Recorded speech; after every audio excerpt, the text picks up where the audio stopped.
This is the Italian Real Estate Podcast, here to help you with the ins and outs and basics of Italian real estate, presented by ItalianRealEstateLawyers.com. Hello there, and welcome back to another edition of the Italian Real Estate Podcast, presented by ItalianRealEstateLawyers.com. Of course, we are back at it again with Italian attorney Marco Permunian. How are you doing today?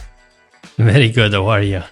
I'm doing great, thank you. And in this episode, we wanted to do a follow-up to a recent episode that we did on the monthly expectations that you can have regarding budget and what you can find in regards to property in Italy. But we wanted to do another episode talking a bit more about pricing for homes and talking about the cost overall, not just the monthly cost. So, Marco, let's start at the first tier. What do you think a person could realistically expect within a price range from, say, about 20,000 euros until about maybe 60,000 euros? First, let me say that for an American, this would probably sound like a very, very low budget. But in Italy, for an Italian at least, it's very realistic to be able to buy an apartment for a price within this price range. Of course, I'm talking about the higher end, 50,000, 60,000, but it's not uncommon to be able to find a one-bedroom apartment for 50 to 60,000 euros, excluding major cities. So I'm talking about the countryside, I'm talking about villages and little towns throughout Italy. And of course, we have said it many times, prices tend to be on the lower end in central Italy and southern Italy. And for example, in the outskirts of Rovigo, the city where my Italian office is located, you could easily find a one, even two-bedroom apartment for between 50 and 60,000 euros. Maybe not in the center, or maybe not a new apartment, brand new. Maybe it's something that requires some renovation works, but not a lot. Regarding southern Italy, I'd say it's realistic to find even single-family houses, older, probably within this price range. So 40, 50, maybe 60,000, that properties that require renovation works, even if I would say not heavy renovation works. And we've talked about the €1 houses in other episodes, and we've said that they're not really €1 because they require a lot of renovation works, a renovation project or plan that you have to submit to the municipality before or after you purchase the property.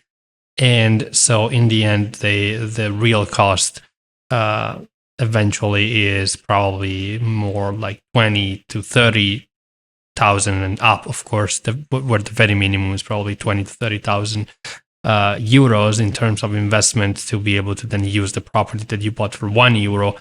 Or we've said it many times in other episodes that in some cases it's not even €1, the purchase price, because it's a bid that starts from €1, but then the price ends up being higher. Also, going back to the very minimum, 20,000, the minimum that we established for this price range, I would not exclude that we will be able to find in the countryside, especially in southern Italy, single-family homes for that price that require heavy renovation work, so that are not habitable or that are habitable from a legal standpoint, but you could hardly live inside the house in its conditions. So a property that requires heavy renovation works. So 20,000 for the property, then you have to pay the notary fees and taxes, and of course 20,000 is only the actual cost of the property, but then such property would require likely very heavy renovation works. For example, we've been asked a few times from people from across the world if it was possible to purchase a house where you could live in for 20 to 30,000 euros, and I don't believe it's at all possible in Italy, with a few very, very isolated exceptions. So yes, Italy is a very, very affordable country. Real estate prices can be very low, but I hardly believe that 20 to 30,000 euros can get you a property where you can live in without performing heavy renovation works. Yeah, that makes sense. And I know there's sometimes friends that I've had over the years that have told me about the prices that they've paid for their homes, and it's left me in complete shock thinking about how that for the price of what you can buy a home for in Italy, you can barely maybe even think about a room in some countries. But maybe moving on to the next tier, talking about things from maybe, say, about 60,000 euros to about 180,000 euros.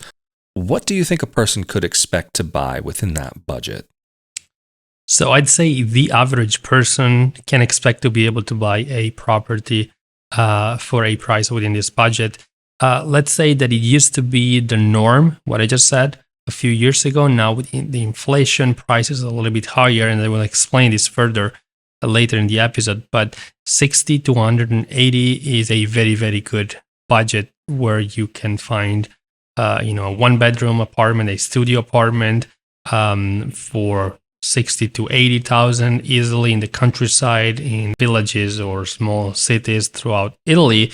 Definitely not bigger cities or major, very popular Italian cities like Milan, Rome, or Florence, or Venice.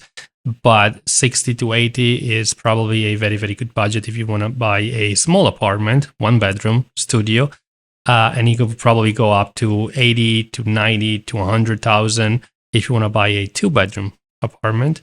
Again, excluding major Italian cities where the prices are much higher.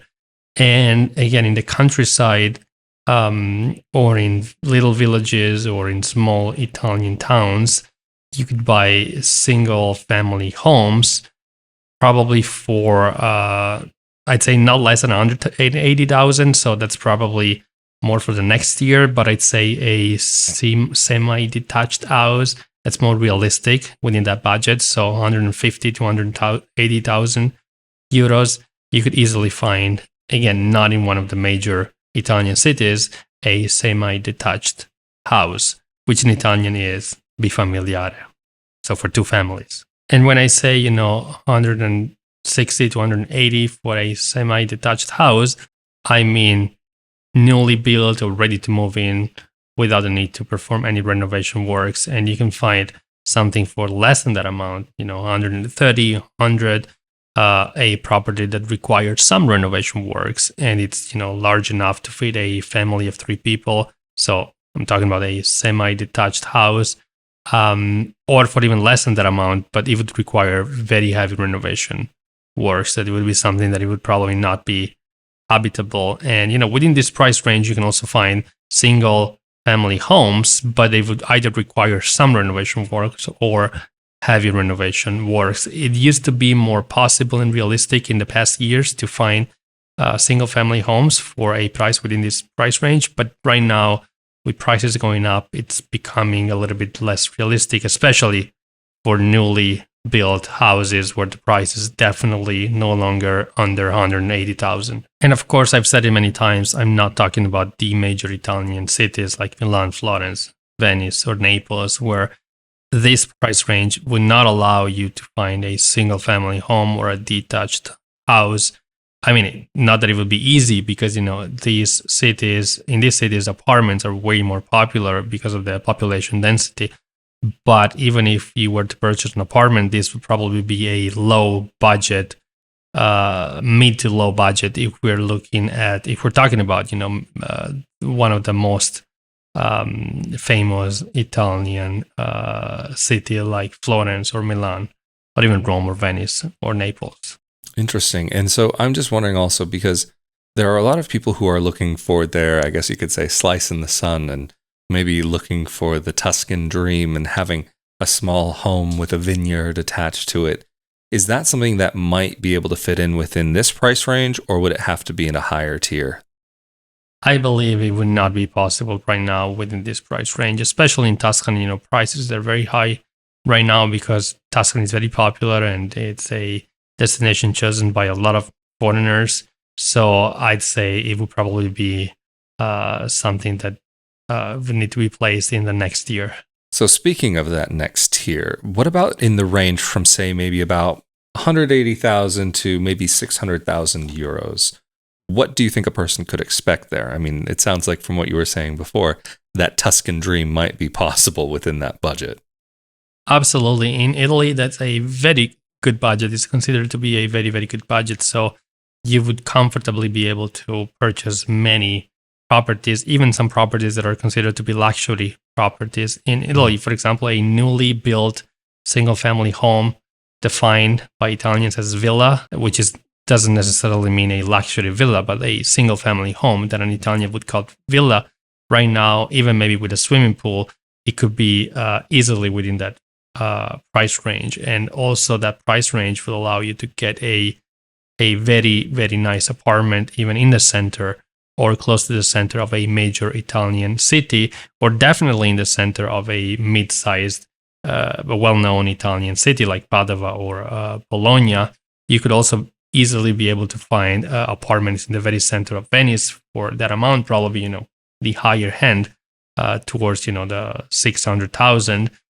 And if we're talking about the lower end, so like 200,000-300,000, that's also a very, very comfortable amount for you to be able to buy a lot of properties, a lot of apartments in, some of the best mid-sized Italian cities, and also, single family homes, maybe without a swimming pool, but definitely a single family home throughout the country. And we have said it many times, prices in the south are lower, so you can expect to be able to buy, for example, a single family home with a sea view and a swimming pool for 500,000 to 600,000 in Sicily. And of course, within this tier, you can expect to be able to afford, say, from 2.5 bedrooms, 2 bathrooms house to all the way to 3 to 4 bedrooms and 3 bathrooms house, very large properties. And by large, I mean according to the Italian standards. So something between, say, over 180 square meters all the way to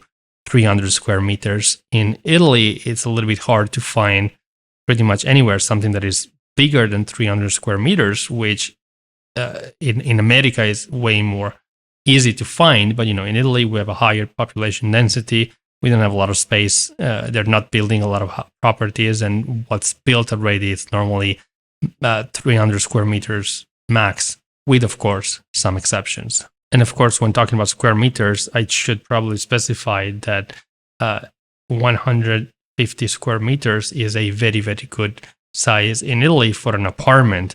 And it's something that is considered to be very, very large, whereas 300 square meters is something to be considered very large for a single family home, meaning that the average size of a single family home is probably between 150 to 190 square meters, and the average size of an apartment is probably between 80 meters and 120 meters. And also, just to add a little bit of extra context there, 200 square meters is probably about like 2,150 some odd square feet, and 300 square meters, I believe, is somewhere around 3,230, something along those lines. So we are talking about very fair amount of space to have there for yourself, maybe more than you might ever need. But Marco, just a question for you here. If you had somebody coming to you as one of your clients and they're, say, 2 adults, 1, 2, maybe 3 children, and they're thinking about moving to Italy, what do you think a very realistic budget would look like if they're looking for an average-sized Italian apartment that's spacious enough for them in a city that will also give them access to various amenities and activities? So excluding the most famous Italian cities that I've mentioned, I think a good budget would be about 150,000 euros. Also, I wanted to mention that 3 children, that's probably something that, you could go for an apartment. But like I said many times, apartments in Italy tend to be on the smaller side. So it's not going to be probably easy to find a big enough apartment for 5 people. Of course, it's 3 small children, but still, I don't think it's that easy. Not impossible, definitely, but that easy as it would be in other countries like in the US. And maybe what about for, say, a couple who has retired, they're in their 60s, 70s, 80s, and they're thinking about moving to Italy and they just need a place that's large enough for the 2 of them? What kind of budget do you think you would recommend in that case? So again, excluding major Italian cities, I'd say that a 2-bedroom apartment would cost between 100 and 120,000 euros. So that would be very easy to find pretty much anywhere in Italy, excluding the major Italian cities that I've mentioned before. Thanks so much, Marco, for sharing these ideal budgets to go with, because I know we've shared a lot of different price ranges here, because some of the numbers that we've discussed may be some of the properties that you really have to search for that really take a little bit more time, or some of the deals or some of the luxury pricing that might be possible. But to have the idea also there of what a realistic budget could or maybe even should look like shares an important insight into what somebody should be considering when moving to Italy. But Marco, thank you so much again for making yourself available for this episode. And of course, if anybody needs help with getting their home in Italy, how can they get in contact with you and your team? People can contact us through our website, italianrealestatelawyers.com, or give us a call. Our number is on our website.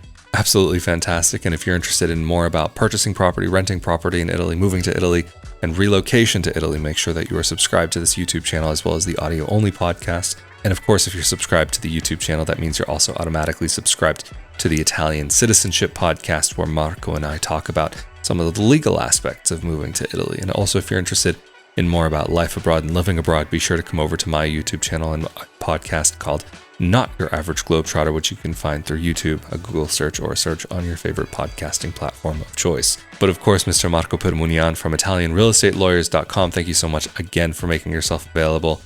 This has been another episode of the Italian Real Estate Podcast. I'm Rafael Di Furia. Stay safe and healthy out there, and we will see you all next time. Later. Thank you.